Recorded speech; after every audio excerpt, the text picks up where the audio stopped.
രാഹുൽ മാങ്കൂട്ടത്തിലിനെ പരസ്യമായി പിന്തുണയ്ക്കുന്ന ഒരാളുണ്ട്, രാഹുൽ ഈശ്വർ. പക്ഷേ ഈ രാഹുൽ മാങ്കൂട്ടത്തിൽ കേസിലെ അതിജീവിതയെ വീണ്ടും അപമാനിച്ചതിന് രാഹുൽ ഈശ്വറിന് പുതിയ നിയമക്കുരുക്ക് വരുന്നു. ജാമ്യവ്യവസ്ഥ ലംഘിച്ചുവെന്ന് ചൂണ്ടിക്കാട്ടി പോലീസ് നൽകിയ ഹർജിയിൽ തിരുവനന്തപുരം CJM കോടതി നോട്ടീസ് അയച്ചു. അതേസമയം രാഹുൽ മാങ്കൂട്ടത്തിനെതിരായ പരാതികൾ എല്ലാം മുഖ്യമന്ത്രിക്ക് നൽകുന്നത് പബ്ലിസിറ്റിക്ക് വേണ്ടിയെന്നാണ് രാഹുൽ ഈശ്വർ പറയുന്നത്. തന്റെ ജാമ്യം റദ്ദാക്കാൻ പോലീസ് നിസ്സാര കാരണങ്ങൾ നിരത്തുകയാണ്. തെരഞ്ഞെടുപ്പ് കാലത്ത് അനാവശ്യമായി ജയിലിലിട്ടുവെന്നും രാഹുൽ ഈശ്വർ പ്രതികരിച്ചു. ഞാൻ ഏകദേശം 16 ദിവസത്തോളമാണ് ജയിലിൽ കിടന്നത്. യഥാർത്ഥത്തിൽ സ്റ്റേഷൻ ജാമ്യം തന്നു വിടേണ്ട ഒരു കാര്യത്തിന് 16 ദിവസത്തോളം ജയിലിലിടുകയുണ്ടായി. അതിനുശേഷമാണ് എനിക്ക് ജാമ്യം കിട്ടിയത്. പക്ഷേ സാമൂഹിക കാര്യങ്ങളിൽ നിലപാടെടുക്കുന്നതുകൊണ്ടും പുരുഷന്മാർക്ക് വേണ്ടി നിലപാടെടുക്കുന്നതുകൊണ്ടും വീണ്ടും നിശബ്ദനാക്കാൻ വേണ്ടി പോലീസ് വീണ്ടും മൂവ് ചെയ്തിരിക്കുകയാണ്. ജാമ്യം നിഷേധിക്കണമെന്ന് പറഞ്ഞു. ചെയ്ത കുറ്റം എന്താണ് എന്ന് പോലീസ് പറയുന്നത്, രാഹുൽ മാങ്കൂട്ടത്തിനെതിരെ ആദ്യം പരാതി കൊടുത്ത പെൺകുട്ടി ബഹുമാനപ്പെട്ട ഹൈക്കോടതിയുടെ വിധിപ്രകാരം ബഹുമാനപ്പെട്ട സെഷൻസ് കോടതിയുടെ വിധിയിൽ ആ പെൺകുട്ടിക്ക് രാഹുൽ മാങ്കൂട്ടത്തിനെതിരെ കൊടുത്ത പീഡന ആരോപണം നിലനിൽക്കില്ല എന്ന് കോടതി കണ്ടെത്തിയിട്ടുണ്ട്. ആ കോടതി ഫൈൻഡിംഗ് അടക്കം സൂചിപ്പിച്ചുകൊണ്ട് ഈ വ്യക്തി അതിജീവിതയല്ല എന്ന് പറഞ്ഞു. ഇതാണ് എനിക്കെതിരെ കൊടുത്തിരിക്കുന്ന കേസ്. അത് അവരിൽ മാനസിക സമ്മർദ്ദമുണ്ടാക്കി. അതുകൊണ്ട് രാഹുൽ ഈശ്വറിന്റെ ജാമ്യം ക്യാൻസൽ ചെയ്യണം.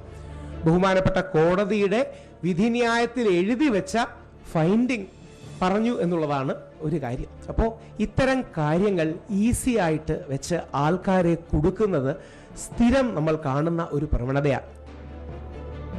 ഡാനി ഇപ്പോൾ ചേരുന്നു വിവരങ്ങളുമായി കൊച്ചിയിൽ നിന്ന്.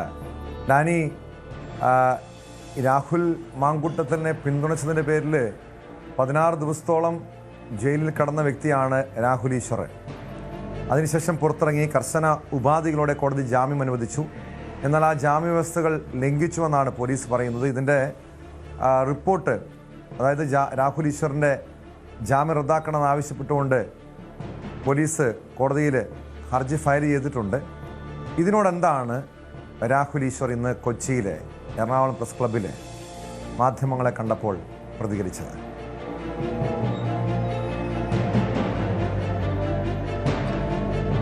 ടോമി, ഈ വിഷയത്തിൽ രാഹുൽ ഈശ്വറിൻ്റെ നിലപാടുകൾക്ക് മാറ്റമൊന്നും വന്നിട്ട് രാഹുൽ ഈശ്വർ അതേ രീതിയിൽ തന്നെ തുടരുകയാണ്. കാരണം ഇതിൽ അയാൾ പറയുന്നത് തന്നെയാണിപ്പോൾ ഈ അതിജീവിത എന്ന് പറയുന്നയാൾ തന്നെ നിരന്തരം തന്നെ ശല്യപ്പെടുന്ന രീതിയിലേക്ക്, തനിക്കെതിരെ പരാതി നൽകുന്ന രീതിയിലേക്കെല്ലാം തന്നെയാണ് മാറുന്നത്. ഇവർക്കെതിരെ താൻ പരാതി നൽകിയിട്ടുണ്ട്. കഴിഞ്ഞ 10-ന് പോലീസിൽ പരാതി നൽകിയിട്ടുണ്ട്. പക്ഷേ ഇതുവരെയും ഒരു നടപടിയും ഇക്കാര്യത്തിൽ ഉണ്ടായിട്ടില്ല. തനിക്കും നീതി വേണം, താനും ഏതാണ്ട് ഈ സമാന വ്യവസ്ഥയിൽ ഈ മനസ്സിലൂടെ കടന്നു പോകുന്നു, തന്നെ നിരന്തരം ഉപദ്രവിക്കുന്ന രീതിയിലേക്കാണ് കാര്യങ്ങൾ വരുന്നത്. ഈ വിഷയത്തിൽ രാഹുൽ മാങ്കൂട്ടത്തിൻ്റെ ഈ വിഷയത്തിൽ താൻ ഇതിലെ വസ്തുതകൾ പുറത്തു പറയാനാണ് താൻ ശ്രമിച്ചത്. പക്ഷേ തന്നെ നിരന്തരം വേട്ടയാടുന്ന രീതിയിലേക്ക് കാര്യങ്ങൾ പോകുന്നു. അകാരണമായാണ് തന്നെ ജയിലിലടച്ചത്. ഇതിന് കൃത്യമായൊരു വിശദീകരണം നൽകാൻ പോലും പോലീസിന് കഴിഞ്ഞിട്ടില്ല എന്ന് പറയുന്നു. തന്നെ വസ്തുതകൾക്ക് നിരക്കാത്ത ന്യായങ്ങളാണ് തനിക്കെതിരെ ഉയർത്തിയിരുന്നത്. ഇപ്പോൾ ഈ ജാമ്യം റദ്ദ് ചെയ്യുന്നതിന് വേണ്ടി അപേക്ഷകളടക്കം മുന്നോട്ട് പോയിരുന്നു. പക്ഷേ ഇതുമായി ബന്ധപ്പെട്ടുകൊണ്ട് തനിക്ക് അറിയിപ്പുകളൊന്നും ലഭിച്ചിട്ടില്ല എന്ന് പറയുമ്പോൾ തന്നെ രാഹുൽ ഈശ്വർ പറയുന്നത് ഇതിൽ നിസ്സാര കാര്യങ്ങളാണ് തനിക്കെതിരെ പോലീസ് ചൂണ്ടിക്കാണിക്കുന്നത്. അത് ജാമ്യം റദ്ദാക്കുന്നതിന് വേണ്ടിയാണ് ചൂണ്ടിക്കാണിക്കുന്നത്.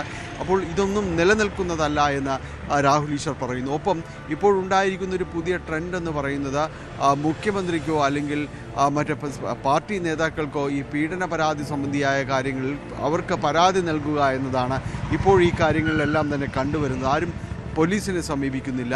ഈ രീതിയിലേക്ക് പരാതിയുമായി പോവുകയാണ്. പലർക്കും പബ്ലിസിറ്റിയാണ് ആവശ്യം. അതുകൊണ്ടാണ് ഇത്തരം രീതികൾ അനുവർത്തിക്കുന്നത് എന്നെല്ലാമാണ് രാഹുൽ ഈശ്വർ ഇതുമായി ബന്ധപ്പെട്ടുകൊണ്ട് പറയുന്നത്. തന്നെ നിലപാടുകളിൽ ഒരു മാറ്റവുമില്ല എന്ന് രാഹുൽ ഈശ്വർ ആവർത്തിക്കുകയും ചെയ്യുന്നുണ്ട്. ഈ കേസിൽ തന്നെ 16 ദിവസത്തോളം തന്നെ ജയിലിലടക്കുകയും ചെയ്തു. പക്ഷേ അതിന് കൃത്യമായൊരു വിശദീകരണം നൽകാൻ പോലും പോലീസിന് കഴിഞ്ഞിട്ടില്ല എന്ന് പറയുന്നു. താൻ കോടതിയിലേക്കും കാര്യങ്ങളിലേക്കും തന്നെ നീങ്ങുകയാണ്. ഇതിൽ അതിജീവിതയ്ക്കെതിരെ തന്നെ താൻ പരാതി നൽകിയിട്ടുണ്ട്. അതിൽ കൃത്യമായ കാര്യങ്ങൾ തന്നെ എന്തുകൊണ്ട് ഇവർ പിറകെ നടന്നുകൊണ്ട് തനിക്കെതിരെ ഇത്തരം പരാതികൾ നൽകുന്നു എന്നതടക്കമുള്ള കാര്യങ്ങൾ വിശദീകരിച്ചിട്ടുണ്ട്. അതിൽ കൃത്യമായൊരു മറുപടി, താൻ നൽകിയ പരാതിയിൽ ഇതുവരെ ഒരു നടപടിയും ഇല്ലാത്ത അവസ്ഥയിലേക്കാണ് പോകുന്നത്. പുരുഷന്മാർക്കെതിരെ ഈ രീതിയിലുള്ളൊരു പരാതികൾ പെരുകുന്നതും ഈ രീതിയിലേക്ക് ആ കാര്യങ്ങൾ വളച്ചൊടിക്കുന്നതുമായി ബന്ധപ്പെട്ടുകൊണ്ട് കാര്യങ്ങൾക്ക് വ്യക്തമാക്കണം എന്നതാണ് അദ്ദേഹം ആവശ്യപ്പെടുന്നത്. പലതവണ പറയുന്നത് പോലെ ഈ പുരുഷ കമ്മീഷൻ എന്ന ഒരു കാര്യങ്ങൾ നിലവിൽ കൊണ്ടുവരാൻ വേണ്ടിയാണ് താൻ ശ്രമം ആരംഭിച്ചിട്ടുള്ളത്. അതിന് എല്ലാ വിഭാഗം ജനങ്ങളുടെയും ഒരു പിന്തുണയടക്കം തനിക്ക് ഉറപ്പാക്കാനായിട്ട് സാധിക്കുന്നുണ്ട്. ഇതിൽ നിയമസഭയിൽ പോലും ഇത്തരം കാര്യങ്ങൾ വരുമ്പോൾ അതിൽ ആരും അനുകൂലിക്കാത്ത, പുരുഷന്മാരാരും അനുകൂലിക്കാത്ത ഈ സ്ത്രീ വോട്ടർമാർ അല്ലെങ്കിൽ സ്ത്രീകൾ തങ്ങൾക്ക് എതിരാകുമോ എന്ന് ഭയന്നിട്ടാണ്. പക്ഷേ ഇത്തരം കാര്യങ്ങളിൽ എല്ലാവർക്കും തന്നെ ഒരു വിശ്വാസമുണ്ട്. ഇതെല്ലാം തന്നെയാണ് രാഹുൽ ഈശ്വറിൻ്റെ ഒരു വാദങ്ങളായിട്ട് പറയുന്നത്. താനൊരു പോരാട്ടമാണ് നടത്തുന്നത് എന്നൊരു വിശ്വാസത്തിലാണ് രാഹുൽ ഈശ്വർ നിലവിലുള്ളത്. ഏതായാലും ഇത്തരം കാര്യങ്ങളിൽ അതിജീവിതയ്ക്കെതിരെ അടക്കം നൽകിയ പരാതിയിലും നടപടികൾ ഉണ്ടാകണമെന്നതാണ് രാഹുൽ ഈശ്വറിൻ്റെ വാദം. ടോം, പക്ഷേ ഇത് ഡാനി ഒരു ഒറ്റപ്പെട്ട സംഭവമല്ല. രാഹുൽ ഈശ്വർ തുടർച്ചയായി ഈ സ്ത്രീപീഡന കേസുകളിലൊക്കെ അതിജീവിതമാരെ അപമാനിക്കുന്നുണ്ട്. അത് നടിയാക്രമണ കേസിൽ പോലും നമ്മൾ കണ്ടതാണ്. ഇവിടെയും ഈ രാഹുൽ മാങ്കൂട്ടത്തിൻ്റെ കേസിലും അതിജീവിതയെ ഒന്നല്ല, സമൂഹ മാധ്യമങ്ങളിൽ രാഹുൽ ഈശ്വറിൻ്റെ യൂട്യൂബ് ചാനൽ വഴി, അതോടൊപ്പം വിവിധ ചാനലുകളിലെ ചർച്ചയ്ക്കിടെ അങ്ങനെ പലപ്പോഴായി അധിക്ഷേപിക്കുന്നു. കോടതി അതിന് താക്കീത് നൽകി. അതായത് 16 ദിവസം ഈ കേസിൽ ജയിലിൽ കിടന്നിട്ടും രാഹുൽ ഈശ്വർ പാഠം പഠിച്ചില്ല, വീണ്ടും അധിക്ഷേപിക്കുന്നു. യാതൊരു കാരണവുമില്ലാതെയാണ് കഴിഞ്ഞ ദിവസം ഈ അതിജീവിതയെ അധിക്ഷേപിക്കുന്ന രീതിയിൽ രാഹുൽ ഈശ്വർ രംഗത്തെത്തുന്നത്. അതിനെന്താണ് ഇയാളുടെ ന്യായീകരണം?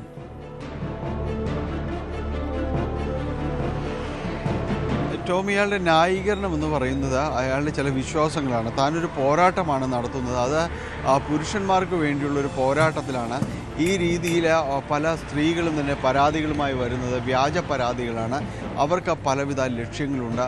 ഈ പലരും ഒരുമിച്ച് താമസിക്കാനും ഒരുമിച്ച് അവർക്ക് മുന്നോട്ട് പോകാനും എല്ലാം തന്നെ തീരുമാനമെടുത്തിട്ട് ഏതെങ്കിലും ഒരു കോണിൽ വെച്ച കാര്യങ്ങൾ തെറ്റുമ്പോൾ മാത്രമാണ് ഈ രീതിയിലുള്ളൊരു പരാതിയുമായി വരുന്നത് എന്നതെല്ലാമാണ് രാഹുൽ ഈശ്വർ ചൂണ്ടിക്കാണിക്കുന്നത്. അതുകൊണ്ട് ഇത്തരം കാര്യങ്ങളുടെ ഒരു നിജസ്ഥിതി പുറത്തു കൊണ്ടുവരണം, അതിനാണ് താൻ ശ്രമിക്കുന്നത് എന്നാണ് രാഹുൽ ഈശ്വർ പറയുന്നത്. ഇത്തരം വിശ്വാസങ്ങളുടെ പുറത്താണ് ഇദ്ദേഹം ഈ കാര്യങ്ങളെല്ലാം തന്നെ വീണ്ടും വീണ്ടും വിശദീകരിക്കുന്നത്, ആവർത്തിച്ച് വ്യക്തമാക്കുകയും ചെയ്യുന്നത്.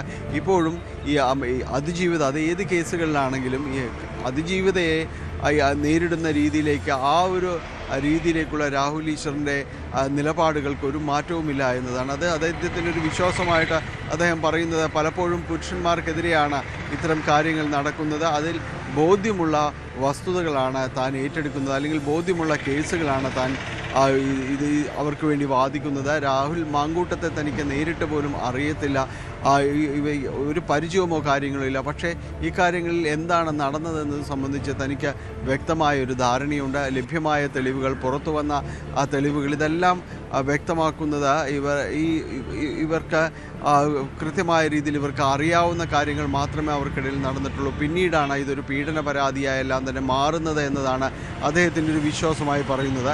അതുകൊണ്ട് തന്നെയാണ് താൻ ഈ കേസിൽ പരാതിക്കാർ, അതായത് രാഹുൽ മാങ്കൂട്ടത്തിന് ഒപ്പം തന്നെ നിലകൊള്ളുന്നത് എന്നതാണ് ഇയാൾ പറയുന്നത്. അതുകൊണ്ടാണ് ഈ അതിജീവിതയ്ക്കെതിരെ തന്നെ താൻ സംസാരിക്കാൻ തയ്യാറാവുന്നത്.